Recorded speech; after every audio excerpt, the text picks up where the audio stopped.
Mostrillos, esto es un regalo para ustedes. Desde Barcelona tenemos el Museo Oficial de SEAT. Los ejemplares más icónicos de la marca española están aquí y el buen Isidra nos los va a mostrar todos.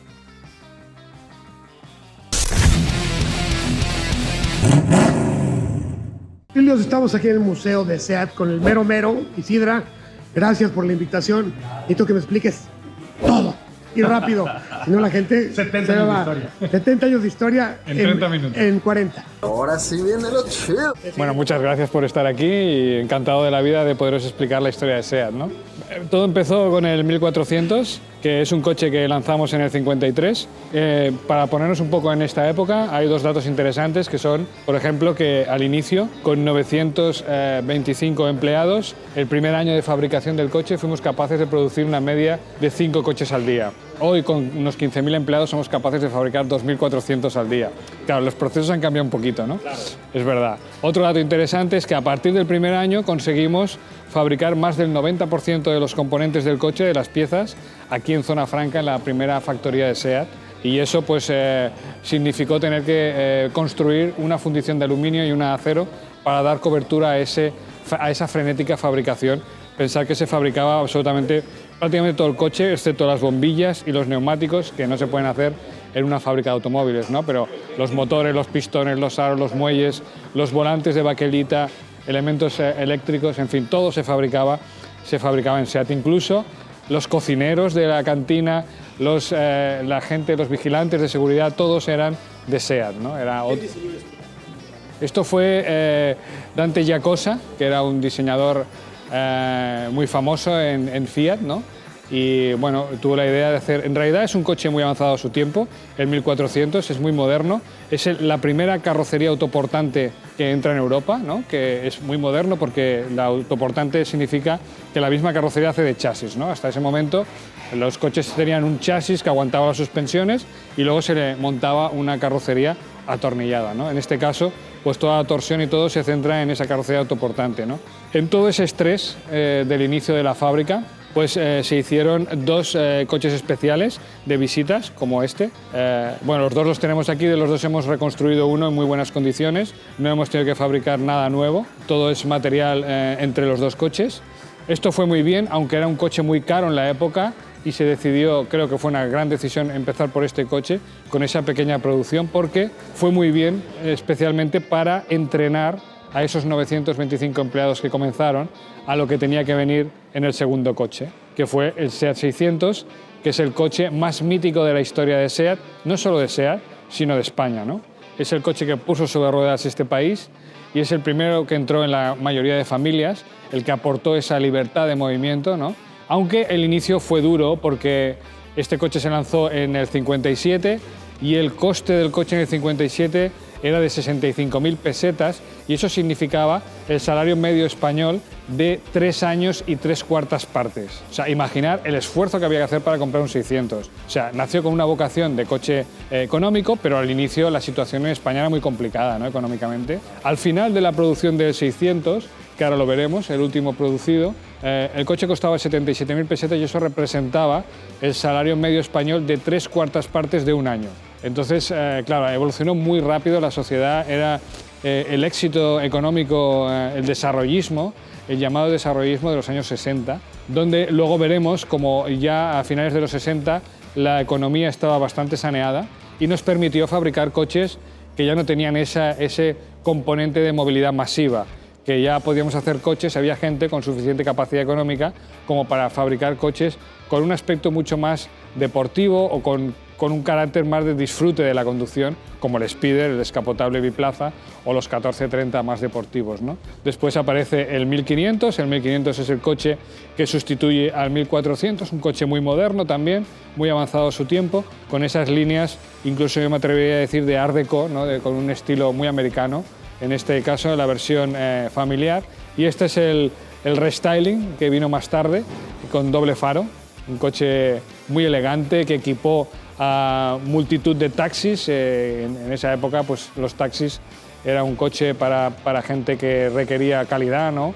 y incluso la gracia de los 1500 es que es un coche que se lanzó en el 63 y a finales de los 80 todavía había muchos 1500 haciendo de taxis incluso en diferentes ciudades de España, ¿no? Esto es una de las joyas que tenemos en la colección, es el SEAT 1 Millón, que le corresponde a un 124 por la fabricación, y la historia es muy simpática. Resulta que el comité ejecutivo de la compañía en ese tiempo decidió sortear el coche entre los empleados de SEAT. Entonces se hizo una lotería ahí, entonces el coche le tocó a un chico muy joven en ese momento y justo el chico se acababa de casar, todavía vivía con sus padres, la situación económica era complicada y no tenía carnet de conducir, licencia de conducir. Entonces todo eran muchos problemas, ¿no? Era un coche lujoso en la época, un coche caro. Entonces el chico parece ser que cada día, durante un mes entero, bajaba a ver el coche al edificio corporativo, al hall, que estaba expuesto ahí, flamante, y claro, se volvía un poco loco, ¿no? Y al final, bueno, también es verdad que tenía que asumir el coste de los impuestos, el impuesto de lujo de la época, que era como el IVA de ahora. Bueno, todo eso se complicó tanto entre el carnet, toda esa situación, que al final decidió cambiar el coche por un cheque, por un talón, por el valor económico del coche. Eso le funcionó fantástico para empezar su vida privada, la hipoteca, el piso, en fin. El 800 es un coche, diría que podría ser el primer SEAT, porque este no tiene homólogo en Fiat, es un invento de SEAT que hizo porque hasta que no llegara al 850 las familias iban creciendo y había una demanda clara de más espacio, con lo cual inventamos un 600 con 4 puertas. Claro. Y lo llamamos 800, bueno, por un poco mantener la proporción, ¿no? En realidad la historia del coche es que la carrocería se cogía de la línea de montaje aquí en Zona Franca, se llevaba a un proveedor o un partner que tenemos a unos 40 kilómetros de aquí, ahí cortaban el bastidor, la plataforma, alargaban 18 centímetros, cambiaban el techo, montaban las 4 puertas y la carrocería volvía otra vez a la línea y continuaba el montaje habitual, ¿no? Incluso el 800 se hizo famoso porque en Barcelona había una serie de taxis que utilizaban el 800 con tarifa limitada, porque claro, eran más pequeñitos y no podías ir con equipaje, solo personas. Aquí tenemos la versión furgoneta, la versión van del 600, en este caso de asistencia en carretera, que fue un business muy potente de SEAT, una gran idea, porque no solo daban asistencia a los clientes SEAT, sino a cualquier persona que tuviera un problema en la carretera por esos años que, claro, todo el mundo tenía problemas porque, claro, la calidad estaba un poco comprometida, ¿no? Este se llama Siata Patricia. Siata es una compañía, es una empresa que se dedicaba a hacer coches especiales, vehículos industriales y trabajaba siempre con bases de SEAT, con la plataforma, motores, cajas de cambio, frenos, etcétera, material de SEAT. Por eso lleva el logo de SEAT, pero se llama Siata. Entonces, esto es un proyecto que se hizo, se llama Patricia, porque el diseñador, el carrocero de la época, pues tuvo una niña justo cuando estaba haciendo este coche y bueno, lo llamó igual, Patricia. Entonces, es un coche de visitas, un coche noble para llevar a los VIPs de la época, en este caso en el Motor Show de Barcelona, y se hicieron solo 6 unidades. ¿6? Solo 6 unidades. Entonces, la primera unidad que se presentó en el Salón de Barcelona la compró Salvador Dalí. La compró Salvador Dalí, ahora esa unidad está en la Fundación Dalí y nosotros tenemos esta que perteneció a la Fira de Barcelona y que nosotros la usamos habitualmente en los eventos donde participamos para también llevar a los super VIPs que tenemos muy cerca, ¿no? Que somos todos, ¿no? Exacto. Hay otro coche de visitas también, noble. Este pretendía sustituir también a 1400 visitas, mucho más moderno, con el techo panorámico, incluso es hardtop, se puede desmontar todo el techo, se queda solo el parabrisas y cambia radicalmente su aspecto. Muy práctico porque es muy pequeñito, la base también es del SEAT 600 y era muy práctico para moverse por dentro de la fábrica. Llegaba a cualquier rincón y protegía pues, a esos personajes de la suciedad, del polvo, de lo que había en la fábrica, que no es como ahora que tú entras a Martorell, a nuestra fábrica, aquello parece un quirófano, ¿no? Claro. Pero claro, en los años 50, 60 era un poco diferente, ¿no? Ahí tenemos el 1430, esa es la versión FU, la versión más deportiva de los 1430. El 1430 también es un producto SEAT, esto no se hizo nunca en la marca italiana. Y en este caso, con el frontal negro, estos llevaban motores biárbol de 1.600 y 1.800 centímetros cúbicos. Eran pues berlinas muy deportivas, con motores muy deportivos. Y esta es la última edición del 124, que es la versión del 124 especial 2000. Solo se fabricaron 857 unidades, todas del mismo color, del color rojo, y fue eso para homologar los coches de rally que tantas victorias y triunfos nos dieron en la década de los 70. Es muy difícil encontrar un coche de estos en buenas condiciones, y este, que está original, pues claro, fue todo un reto pues hacerlo, ¿no? Ahí veis la familia 850 con todas las versiones, 2 puertas, 4 puertas, el coupé, que es uno de los modelos más bonitos de la historia para mí, y el Spider, que es el único que hemos tenido en la gama para vender como coche descapotable. Solo se fabricaron 1.747 unidades, por lo tanto hoy es un día de colección, es un coche de colección, de coleccionista, ¿no? Ahí cuando veis el número en el parabrisas, en realidad es el número de bastidor, y lo ponemos para ponerlo en valor, es el primero. Este es el primer SEAT 133 fabricado. 133 era como intentar sustituir al 600, es del 74, con la misma arquitectura, todo atrás, motor y tracción trasera, un coche muy económico que equipó a muchas autoescuelas, por ejemplo, y a ese tipo de negocios, y la cosa fue muy bien, ¿no? El 127 fue una revolución, es del 72 y es el primer SEAT con motor y tracción delantera. Fue el gran bestseller de los 70, vendimos 1.200.000 unidades, que no está mal para los años 70, nada mal. En realidad es el tercer coche más vendido de la historia de SEAT. El primero es el Ibiza con más de 6 millones, el segundo es el León con 1,5 millones y este pues es el tercero, ¿no? Ahí tenemos el bastidor 1 del 2 puertas y el bastidor 1 del 4 puertas, que también es un producto SEAT, que esto no lo hizo nunca el fabricante italiano, y es un invento más nuestro de SEAT. Y ahí vemos otro icono de la colección y de la historia de SEAT, por supuesto, que es el SEAT 1200 Sport, boca negra, llamado por la gente, por el pueblo, ¿no? Por ese aspecto que tiene el frontal, el boca negra, ¿no? Esto fue en realidad fue el primer proyecto que se hizo desde el Centro Técnico de Martorell, que se inauguró en el 75, y este coche se presentó a la prensa en diciembre del 75 en Sierra Nevada, Granada, en el sur de España, en una estación de esquí muy bonita, ¿no? Y bueno, es un invento muy, muy bueno porque este utiliza la plataforma del 127 con los motores del 124 1200. Claro, es un coche muy ligero, con un motor bastante potente de un coche más grande, con lo cual le da unas prestaciones pues muy espectaculares. Con ese diseño de carrocería coupé de los 70, Alessandro Cesano fue el diseñador y se hizo en colaboración tanto el desarrollo de la carrocería como la fabricación con Industrias Inducar, que era una cooperativa de gente que se unió para continuar el negocio de estampación que trabajaban para SEAT. Hay que decir que en esos momentos montar una cooperativa en España era una auténtica aventura. Todavía funcionaba el sistema político del dictador Franco. Entonces, una cooperativa, que es una cosa un poco más comunista y un poco más abierta para todos, era una cosa muy valiente para esa época y por eso lo pongo en valor, ¿no? Después apareció el 128, el Panda fue un éxito también, el Panda fue un éxito de diseño y de ventas, apareció en el 1980 y ahí vemos otra de las joyas de la colección, el Papamóvil. No todas las marcas pueden presumir de tener un Papamóvil, ¿no? Este en concreto se utilizó en la visita oficial de Juan Pablo II a España en el año 82. Y tiene una historia muy simpática, la verdad. Aquí resulta que la Comisión del Vaticano, que vino a hacer la visita previa para chequear, para comprobar que toda la ruta estaba bien, que todo funcionaba perfectamente, se dieron cuenta que el coche oficial del Vaticano, que en ese momento era un Range Rover, con la urna recién estrenada después de los atentados, no pasaba por la puerta de acceso al Camp Nou y al Santiago Bernabéu, el campo del Real Madrid, del Fútbol Club Barcelona. Entonces, bueno, llamaron a las autoridades evidentemente nos llamaron a nosotros. Oye, hay que hacer esto, ¿hay algún problema? No, claro, vamos a hacerlo sin problema. ¿Cuánto tiene que medir? Tanto, pues lo hacemos con un Panda y ya está. Y la gracia de todo este invento es que se hizo en 2 semanas. Y como veis, a pesar de que es la base de un SEAT Panda, pues tiene muchos detalles, ¿no?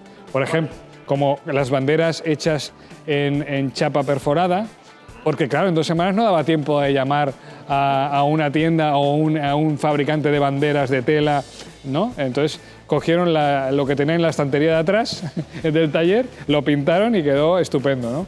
Por ejemplo, tiene el parabrisas practicable, como si fuera una versión Safari, ¿no? Aunque en realidad no lo hicieron servir, o sea, siempre fue con el parabrisas puesto, o las barras para que su santidad se apoyara bien y fuera confortable, ¿no? Evidentemente la tapicería de piel para darle un aspecto un poquito más noble, a pesar de ser un panda, ¿no? Y una cosa que siempre me gusta decir es, por ejemplo, el tapacubo que lleva, es original, el blanco es original de la llanta, pero este, de color plata, esto es el tapacubo de una llanta del Ronda Chrono 1600 y se puso ahí como un homenaje a la Iglesia Católica porque, como podéis ver, tiene forma de cruz. Claro. Exacto. Es un detalle de diseño un poco límite el detalle, ¿eh? Es un detalle a propósito. Sí, ¿eh? Es divertido, ¿no? Entonces, en realidad, que se ve así tan raro, tan poca cosa, ¿no? Tan extraño, para mí es el coche más importante de la colección. Aquí tenemos coches carísimos, ¿no? Todos los show cars, los concept cars, los prototipos, los coches de carreras con palmarés, campeones del mundo, muy caros, todo muy caro. Pero este así tan poca cosa, para mí es muy importante porque explica muy bien el punto de inflexión en la historia de SEAT, en la historia de la estrategia de nuestra compañía, ¿no? En el año 80, bueno, previamente, nuestro socio tecnológico italiano nos invitó a gastar una cantidad importante de dinero, a hacer una inversión muy potente para conseguir tener una fábrica capaz de fabricar 500.000 de coches al año, que es casualmente lo que tenemos hoy, 50, 60 años más tarde, ¿no? Entonces, nosotros hicimos la inversión en el año 80, ellos vinieron a una reunión donde tenían que aportar una parte del capital para ayudarnos con esa inversión, pero cuando entraron a la reunión dijeron que no, que ellos tenían una crisis muy importante en Italia y que, claro, que se marchaban a Italia y que sus acciones, que en ese momento tenían el 37%, no las vendieron por una sola peseta, o sea, para desaparecer, y nos dejaron pues sin tecnología, sin socio tecnológico, ¿no? Evidentemente, como en todos los divorcios, hay que hacer una serie de acuerdos, ¿no? Nosotros nos comprometimos a seguir fabricando pandas para ellos porque les iba muy bien y sus fábricas no daban abasto, por lo tanto continuamos fabricando pandas. Ellos nos pidieron que a partir de ese momento cualquier coche que fabricáramos nuevo tenía que tener un aspecto exterior, un diseño exterior completamente diferente a los Fiat y ahí nació el Ronda, que es el primer SEAT que tiene nombre de ciudad española o monumento y el primer SEAT que tiene el logo con solo la S. Ya no tiene la palabra SEAT con el lettering especial. Entonces, cuando nosotros presentamos o publicamos el catálogo de venta del coche en los concesionarios, algo que se hacía antes, ¿no? La Fiat nos denunció por plagio al Tribunal de la Competencia de París, porque decían que nos habíamos copiado del ritmo que está ahí. Entonces, nosotros fuimos a juicio y presentamos más de 400 planos y documentos para acreditar que el coche era diferente, con todas las diferencias, ¿no? Pero imaginaros 3 jueces qué hacen cuando ven 400 documentos, 400 planos. Es una locura, ¿no? Claro, no entienden nada. Entonces, lo que hicimos fue presentar este coche en concreto, como prueba principal, donde decíamos que todas las partes pintadas en amarillo eran diferentes del ritmo. Y entonces los jueces se decidieron en un instante, dijeron, esto está claro que es completamente diferente porque hay mucha pintura amarilla, ¿no? Entonces lo tuvieron claro, en un instante decidieron, evidentemente el coche es diferente y podéis continuar vendiéndolo. Entonces el Ronda en realidad no fue muy importante a nivel comercial, no es que vendiéramos muchos, lo que pasa es que es el primer coche que nosotros vendemos fuera de España bajo una red de concesionarios oficiales SEAT en Europa y es el primero que exportamos, ¿no? Entonces, como he dicho antes, teníamos una fábrica capaz de producir 500.000 coches año. El mercado local, en esa época podíamos vender casi 100.000. Entonces, ¿qué hacemos con el resto, no? Entonces, era un problema grave. Por lo tanto, este coche es el que nos enseña, nos hace cambiar de estrategia, una estrategia local por una estrategia internacional, ¿no? Es el principio de la nueva SEAT. Hoy en día, en 2024, el 82% de los coches que fabricamos son para exportar. Con una fábrica capaz de producir 500.000 coches año, tenemos que buscar mercado exterior. Y ahora ya pasamos al Ibiza. El Ibiza se fabricó, lo lanzamos en una época donde SEAT era independiente, no teníamos ningún socio tecnológico, en el 84, y por esto tuvimos que pedir ayuda, que acudir a 3 socios muy importantes que todavía hoy, 40 años más tarde, siguen en el entorno del grupo Volkswagen, ¿no? Que fueron Giugiaro, para el diseño exterior de la carrocería a través de Italdesign, Karmann para el diseño interior del coche y Porsche para el desarrollo del motor. A Porsche solo se le pidió una cosa para desarrollar el motor, que fue que respetara las cotas entre los cilindros. ¿Por qué? Porque teníamos las máquinas calibradas en la fábrica para eso y el setup estaba hecho, entonces cambiarlo era un coste añadido. Y ellos cumplieron perfectamente con ese objetivo, haciendo un motor espectacular, con un rendimiento buenísimo y muy tecnológico para ese momento, ¿no? Bueno, ahí estaba, ¿no? Este es un poco especial, este coche. Es un VIP, es un coche especial, con un color especial, solo se fabricó uno. Lleva asientos Recaro, lleva 2 alerones un poco diferentes, la talonera, lleva unos ensanches del eje posterior que son cosméticos, pero bueno, ahí están, son unos ensanches. Lleva el motor de inyección 2 años antes de que se fabricara el SXi, la versión más potente de 100 caballos. Y todo eso es porque en realidad este coche nosotros se lo cedimos a Su Majestad, el Rey de España, para que se lo regalara a su hijo cuando cumplió 18 años, el actual Rey de España, Felipe VI. Es una de las historias de la SEAT, ¿no? Esta es la versión descapotable, el Ibiza Cabrio, que también fue un prototipo que se presentó en el Salón de Frankfurt de 1987 y fue una apuesta que no salió, porque es muy difícil que salgan los proyectos de coches descapotables para una marca generalista. El business case es difícil de conseguir aquí. Entonces, normalmente no sale, ¿no? Para una marca generalista. Y aquí tenemos la versión más deportiva de la primera generación del Ibiza, que es el SXi, que hemos abierto el capó para que veáis cómo funcionó el marketing aquí para poner el nombre Porsche en nuestros motores, ¿no? Esto fue complicado, pero al final conseguimos poner que eran System Porsche, con su mismo lettering, ¿no? Es la versión más deportiva. Aquí vemos un Ibiza MK2 de la segunda generación, los que empezaron a fabricarse en la nueva factoría de Martorell, pero este es un poco especial, porque en realidad es full eléctrico, es un coche del año 94-93, que ya era full eléctrico. Pero no fue el primer coche eléctrico de SEAT. El primero fue un Toledo, que ahora veremos, que participó en los Juegos Olímpicos. En el 86, en junio del 86, el grupo Volkswagen compra el 51% de las acciones de SEAT y a final de año el resto. El primer coche que fabricamos dentro del paraguas del grupo Volkswagen fue el Toledo. En este caso podemos ver ahí el Toledo Podium, que es una versión muy especial, una versión limitada, con solo 25 unidades fabricadas, 25. Como veis es de 2 colores, tiene la tapicería de piel, el asiento de madera noble y muy importante, equipado con fax. Un coche de inicio de los 90 equipado con fax me parece una cosa espectacular, ¿no? Bueno, pues en realidad se hizo porque nosotros fuimos el sponsor principal de los Juegos Olímpicos de Barcelona 92. Aportamos más de 2.000 coches a la organización de los Juegos y se nos ocurrió hacer esto, que en realidad sirvió para regalarlo. Nosotros estos coches los regalábamos a los medallistas españoles. Hubieron 23 medallas y los otros 2 coches los tenemos aquí en la colección. Bueno, ahí vemos las diferentes generaciones del SEAT Toledo, el 2, el 3 y el 4, los Alhambra. Seguimos con los Ibizas, el Ibiza MK3. En el Ibiza MK4 tenemos esta versión aquí muy especial, que es la versión Bocanegra, que es también un tributo a nuestro Bocanegra del 75, ¿no? Se fabricaron, es una edición limitada, solo 4.000. Ahí vemos el MK5, el Arona, el Córdoba, que es un Ibiza 3 volúmenes, ¿no? Con maletero, y el Vario, que es la versión familiar que se hizo en la familia Ibiza MK2, ¿no? Bien, aquí tenemos otro producto SEAT. No sé si os acordáis, hace 3-4 años hubo un momento en que pasamos una pandemia y nos encerraron en casa todos. En ese momento se nos ocurrió, un grupo de empleados de SEAT tuvo una iniciativa muy interesante, que fue fabricar pues, un respirador de campaña para ayudar a los hospitales pues, a mantener con vida a unos pacientes que, claro, estaban en muy mala situación, ¿no? En realidad esto se funciona con un motor de limpiaparabrisas de SEAT León, es el corazón del respirador, y lleva como una especie de caja de cambios con 3 velocidades, porque depende del paciente, pues tiene que ir a un ritmo o a otro, ¿no? Claro. Es evidente que los respiradores profesionales están instrumentados y se van acoplando a la necesidad de cada paciente, ¿no? Bueno, aquí vemos ya los concept cars, show cars.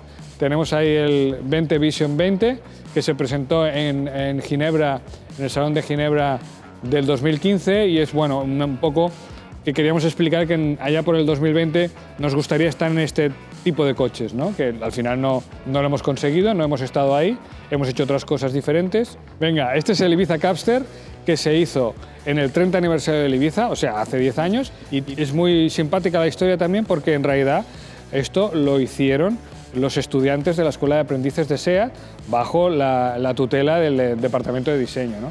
Ibiza Capster, cortado. Este es el IBL, que en realidad este tendría que ser el prototipo del nuevo Exeo. Este es el IBX, que sería el concept car de la Teca que tenemos hoy. Y este es el IB, que sería el primer concept car full eléctrico que presentamos en 2010. Esto es otro Ibiza, el Ibiza familiar, es el prototipo del Ibiza familiar, se llama IBZ y se presentó, como veis, en el Salón de Frankfurt de 2009. Y este es el prototipo del Bocanegra, del Ibiza Bocanegra también, como hemos dicho antes, ¿no? Este es el prototipo y el otro que hemos visto es el coche que realmente lanzamos desde los concesionarios, ¿no? El Tribu, que es de 2007, que es nuestra apuesta clara por el segmento SUV, que bueno, que lo hicimos en 2007, aunque luego tardamos un poco en lanzar el primer SUV, que fue en 2016 con el Ateca, ¿no? Este sí es un camuflaje especial. Esto se hizo, mi amigo Jan Conesa de comunicación tuvo esta brillante idea. Es un camuflaje que se pretendía hacer con un homenaje claro a la ciudad de Barcelona. Nosotros decimos siempre SEAT, Created in Barcelona. Barcelona, como sabéis, tiene un estilo modernista. El estilo modernista, por ejemplo, Gaudí es uno de los defensores de este movimiento. Y en este caso, el trencadís, el sistema este que tenemos de la cerámica, de romper cerámica y colocarla así estratégicamente para darle este aspecto tan artístico, ¿no? Entonces, la idea de este coche era que se moviera por la ciudad de Barcelona la semana previa a la presentación mundial con los logos de SEAT destapados para crear esa expectativa que sin duda alcanzó, ¿no? Aquí podemos ver un coche muy simpático también, ya que estamos en el aniversario del Ibiza, ¿no? El Ibiza Michel Vaillant es un homenaje que hizo nuestro diseñador de esa época, 2006, Luc Donckewolk, un tipo belga y por lo tanto conocía bien el personaje. Michel Vaillant es el personaje de un cómic, es como un superhéroe que es piloto y siempre tiene aventuras, las 24 horas de Le Mans, rallies, no sé qué, y se hizo un homenaje con sus logos, con la V, en los colores, que es este azul matizado, los logos así con la flecha, y bueno, es una especie de Batmóvil, pero Michel Vaillant, ¿eh? Ahí vemos otra de las joyas de la colección, el primer coche eléctrico de SEAT, que fue este Toledo eléctrico olímpico, que sirvió pues, básicamente para abrir la prueba de la maratón. Nosotros, como éramos sponsor principal, pues decidimos también participar y vimos que en el reglamento de atletismo dice que el vehículo que abre la prueba de la maratón debe ser emisiones cero. Entonces, nuestros ingenieros del centro técnico pues, tomaron esa iniciativa y fabricaron el primer coche eléctrico de SEAT. Tiene una autonomía de 50 kilómetros, justo para hacer la maratón. Hizo las dos maratones, por supuesto, la masculina y la femenina, y la verdad es que fue impactante, ¿no? Es un coche muy primitivo, utiliza un motor que podría ser, no sé, de lavadora, de ascensor, con una caja de cambios manual, como un coche de combustión, y cuando lo digo lo del motor de lavadora, podréis ver perfectamente por qué lo digo. Fíjate, el enchufe. ¿Qué es eso? Pero iba muy bien, incluso el coche se matriculó, está matriculado y puede circular. Es difícil sacar 50 kilómetros de cable. Ya. Aquí seguimos con toda la familia de concept cars, el Salsa y el Salsa Emotion. El Salsa Emotion es el primer concept car que hicimos con un aspecto claramente crossover, ¿no? Un coche que, aunque parece que el color no le ayuda mucho, pero en realidad es un coche espectacular, ¿eh? Tiene un diseño, parece incluso un coche lunar, ¿no? Tiene ese aspecto de 3/4 partes sólidas, ¿no? La cintura del coche es muy sólida, así ascendente, y bueno, tiene el acabado trasero también redondeado, muy bonito, con las ruedas enormes, francamente como dibujan en los sketches nuestros diseñadores, ¿no? Que luego al final no siempre lo consiguen, ¿no? Esas proporciones, pero en este caso sí, es un coche muy bonito. El Tango también es un coche que también estuvimos a punto de llevar adelante, incluso aquí en Zona Franca se hicieron estudios para fabricar las puertas y capós. Es un coche, como veis, muy atractivo, del año 2000, es del año 2000, o sea que tiene 24 años ya, y el Fórmula es del 99. En el 99 estábamos compitiendo en el Mundial de Rallys y en GTs, estábamos con proyectos de los GTs, y con este coche solamente queríamos transmitir nuestro nuestro interés por el motorsport. Sí, la verdad es que bueno, es un homenaje también a los fórmulas, por eso se llama Fórmula, por eso lleva la suspensión vista delantera con un sistema parecido de push-rods, parecido a la Fórmula 1, ¿no? Ahí vemos otra joya, el León TDI campeón del mundo de turismos 2008 y 2009. Ganamos 2 años sin problema y fuimos la primera marca que gana un campeonato del mundo FIA con un motor de diésel. Eso también fue una cosa histórica. Tenemos en realidad 5 campeonatos del mundo, 3 con los Ibiza Kit Car, 96, 97, 98, y 2 en turismos, 2008, 2009, y recientemente Copas del Mundo de turismos eléctricos con el e-Racer, con el León e-Racer, con el Cupra León e-Racer, en 2021 y 22. Aquí estamos viendo los Concept Car, los prototipos más antiguos que tenemos. Este es el Concepto T del primer Toledo o el Concepto C del segundo Ibiza, y ese es el Rose, que es un coche que no presentamos nunca salió de diseño. Es un coche que se puede apreciar. Por un lado es como 4 puertas, 2 puertas, y por el otro lado 1. Así nos ahorramos hacer 2 coches para enseñar. Y bueno, era un coche bastante tecnológico el diseño. Ya estaba este es de finales de los 80, principios de los 90, y ya estaba proyectado con motores 3 cilindros, que en esa época era algo muy raro, inusual, ¿no? Claro. Inusual. Entonces, bueno, es una cosa muy curiosa, ¿no?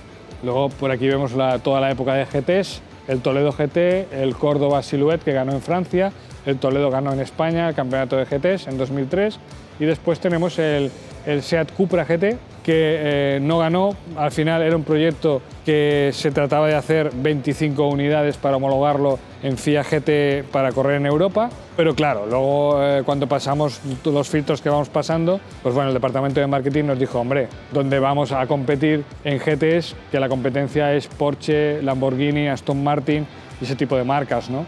Nosotros lo que tenemos que hacer es hacer turismos con los Toledos y luego con el León y competir con los coches que competimos, con las marcas que competimos en los concesionarios. Y bueno, el sueño del Cupra GT pues, se fundió un poco, se hicieron 3 coches, uno desapareció porque un privado tuvo un problema en un test y se quemó el coche, el otro está vivo, lo tiene un coleccionista en Madrid, y el tercero lo tenemos aquí.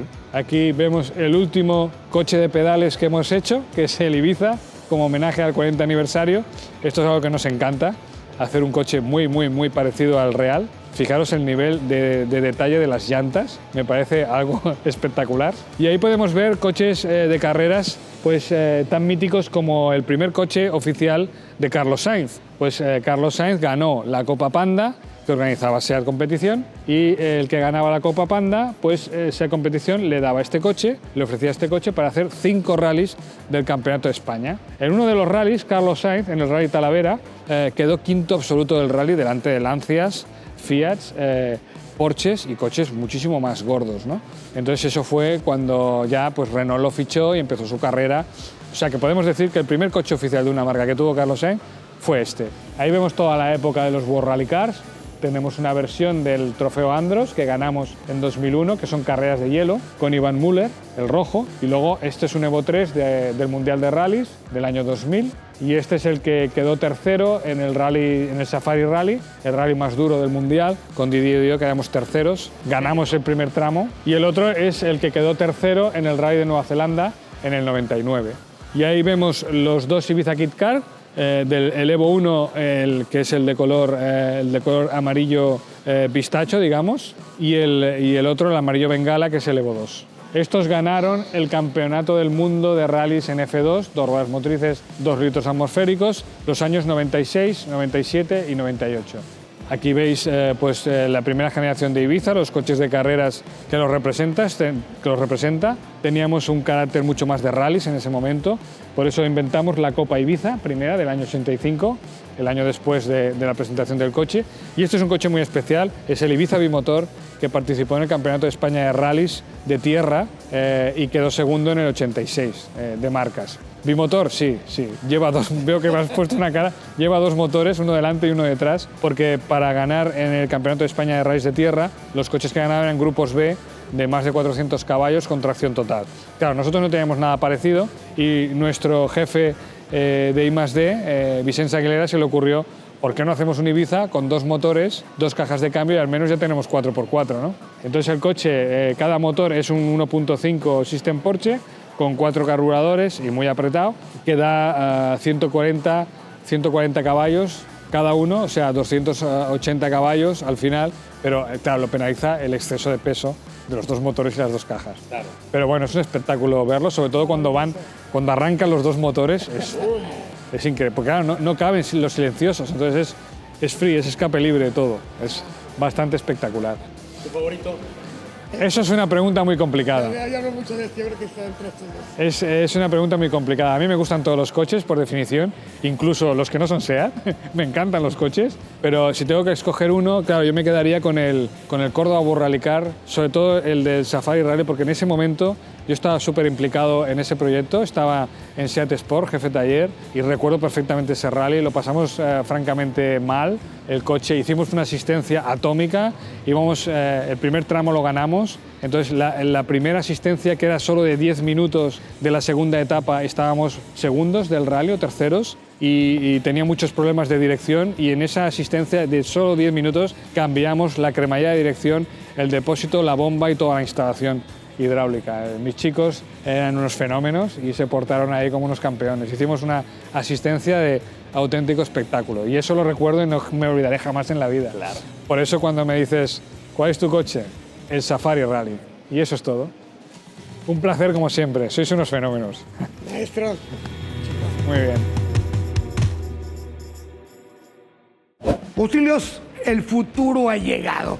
Señores, lo que vimos en Múnich, hoy lo tenemos aquí. Está prohibido, pero lo voy a tocar. No me importa que me corran de esta agencia Cupra. Soy un rebelde, me gusta romper las reglas. Porque está con nosotros el Dark Rebel. La visión de Cupra en un futuro, pero no solo de movilidad, sino de un diseño imponente, un diseño que nunca se había visto en la marca. Teníamos pruebas, pero no tan contundentes como este coche. Si lo ven, es una carrocería como hatchback, donde fluye todo. Todo este coche fluye. Es amigo del aire. El aire no le va a decir, quédate quieto. El aire va a decir, córrele. Córrele, vamos juntos. Y se fijan, todo tiene un que ver. Las tomas de aire, todo es inteligente en este coche. Todas las difusores, todos los spoilers, todas las aletas tienen una función. Aquí vemos cómo enfrían los frenos. Tiene unas enormes llantas de 21 pulgadas. Lástima que no sean Toyo Tires. Un defecto tenía que tener. Los espejos son cámaras, por eso no ven aquí, digamos, espejos normales. Y una cosa que nos contaron en el diseño, el parabrisas. El parabrisas emula un casco de motocicleta envolvente. Tú vas para el frente. Lo de atrás no me importa, voy en un Cupra, ya lo rebasé. No pasa nada. Este coche busca pelea en cada rincón. Pero vean, por favor, cómo está de este lado. La parte musculosa. Un morro gigante. Obviamente ver un motor gigantesco eléctrico delante y atrás. No sabemos todavía la motorización, pero el coche es un poema en diseño. Iluminación, digamos, difusor inteligente, spoilers. Y una cosa muy importante, este coche lo puedes ver en varios tonos de colores, pero es un solo tono. Lo que pasa es cambia, tornasol. Y lo que hace que se vea tan contrastado el color son todas las líneas rectas y todos los ángulos que hace que la luz en un lugar se vea muy prominente y en otra se esconda. ¿Quieren ver el Dark Rebel por dentro? Vengan. Un coche tan espectacular por fuera tiene que ser coherente también en el interior. Toda la consola se mueve a tu disposición. Tiene un avatar que depende cómo te hayas levantado. ¿Quieres hacerla de pedo? Ahí está. ¿Quieres ir tranquilo? Ahí está. ¿Quieres el modo Cupra? Ahí está. Y obviamente no podía ser de otra manera que con LED, iluminación y un diseño minimalista, pero radical.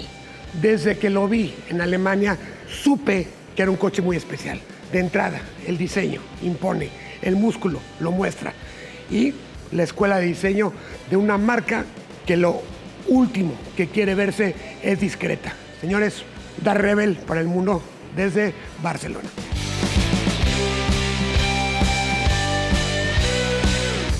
Deja de pagar por contenido que no vale la pena. Hoy, en Pluto TV.